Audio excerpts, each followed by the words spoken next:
consumption space has been a very exciting space to look at in the year gone by. Some of the top themes in the consumption space this year have been quick commerce, the penetration that we've seen in tier 2 and 3 cities, the D2C consolidation, leadership-driven strategy shifts, GST reforms, premiumization, omni-channel and experiential retail, tech and data-driven consumption, and of course, towards the fag end of the year, the wedding and the festive season led upsurge in demand and sustainability and health awareness.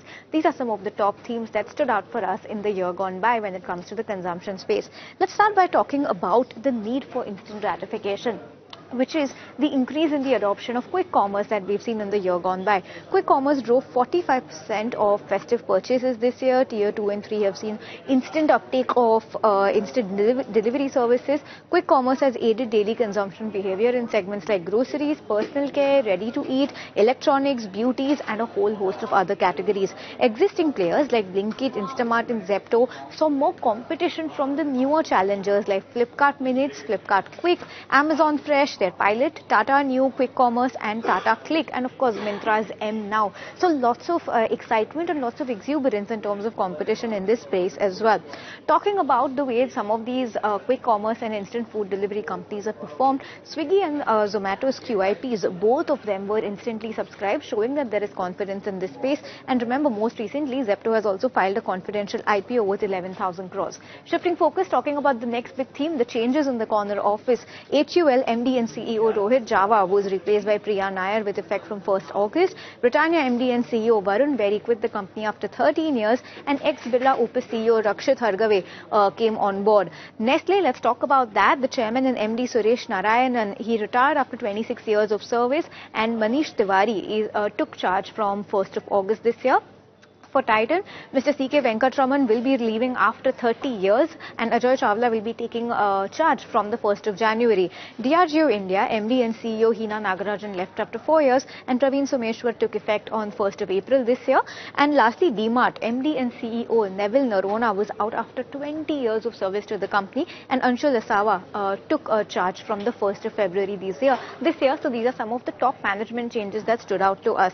Next up, let's talk about the next big theme in the consumption space, and that is D2C acquisitions.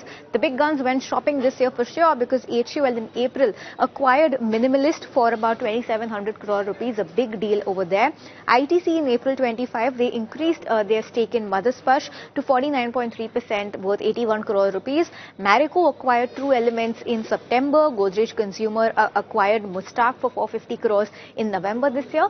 The most latest one, Honasa Consumer acquired 95% stake in Reginald Men in December this year.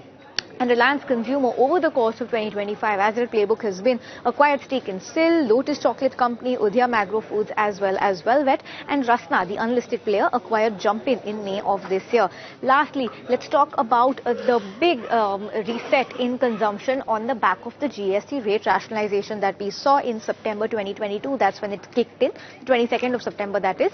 Consumers temporarily deferred purchases until after September 2022, and that saw a little bit of a blip in second quarter sales. There's been a significant cut on GST for hair oil, shampoo, footwear, AC, so across the spectrum, staples, everyday use items, as well as white goods. And on the back of an Antique report, they say that GST-led price reductions are gradually flowing through the retail level and are aiding consumer spending, and price reduction in soaps is supporting moderate offtake as well. When we spoke to some of the white good companies this year, Voltas said that GST reduction has improved RAC affordability by 7 to 8%. So that's a wrap on the big consumption trends we saw. GST cuts, management rejig, a lot of D2C acquisitions by some of the large listed players, and of course, the way quick commerce has picked up this year.